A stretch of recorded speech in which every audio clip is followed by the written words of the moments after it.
Faith or failure, we can count on what God has said. Grace and peace, everybody. Welcome to Sabbath School Study Group, part number 5. I'm grateful. I'm Chris Bailey, by the way, and glad that you're here. This is the last part of this 5-part series. God is faithful in the book of Joshua and in the life of the children of Israel.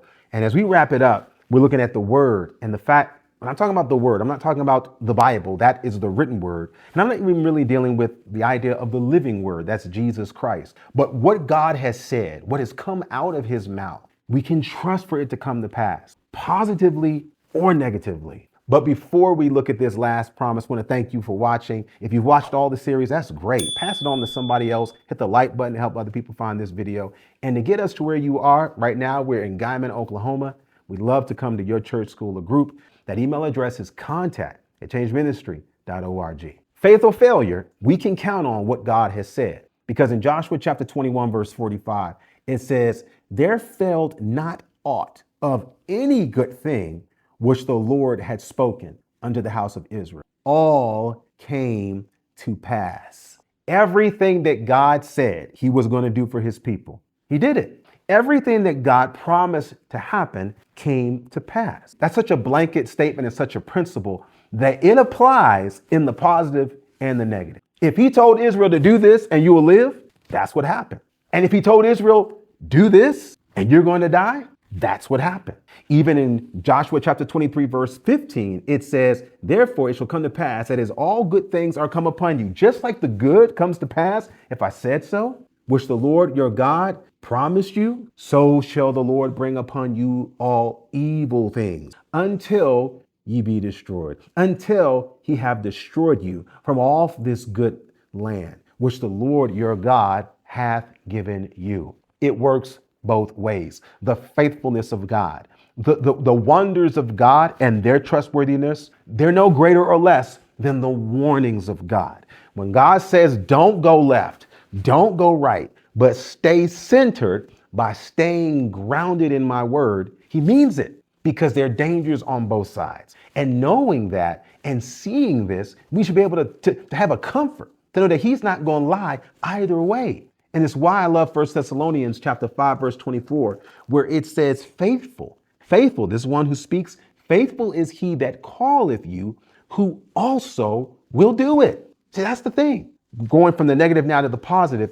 When God says, I'm going to trouble you because you don't trust me, that's not being vengeful or malice. It's just him saying, if you turn me off, if you disconnect the GPS, you're going to get lost. And so when we make a decision to not do what God has said, we can't be surprised, and we really shouldn't be upset, to be fair, when what he said would happen, there it happened. So the question now becomes, it's not so much what God has done, it's what God has allowed, because he told us this would happen if we made that choice. If you don't believe me, go back to the Garden of Eden in Genesis chapter 3. People ask the question all the time, why does God let bad things happen? Well, God lets bad things happen because that's what we chose. It's what even Adam chose to do.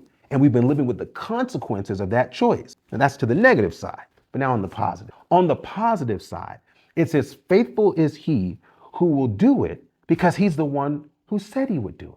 In other words, God's calling, what he's promised for you, you can treat that just as if it's already done. And the people will say, well, how can I say this? Where God has said, I want you to be free from this habit. I want you to be an overcomer in this thing. But it's still in my hand, or it's still in my closet, or it's still in my refrigerator.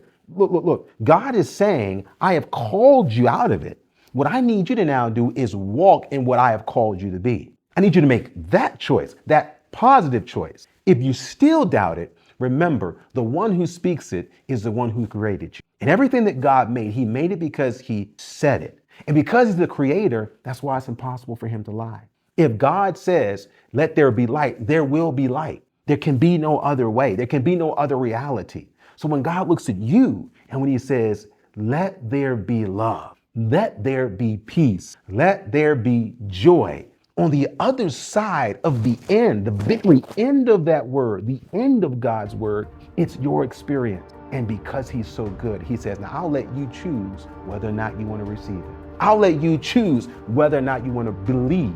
And if we do, brothers and sisters, there are too many people in the scriptures And I would even dare to say there are too many people that you even know in your life who did make that decision to go based on what God has said and not based on what they see. That's the only way we get to the promised land, y'all. It's the only way we get out of Egypt. It's the only way we come out of Babylon. And it's to come into the reality that is based on the God who says so. I'm grateful. We got a God who says because he's a God who sees.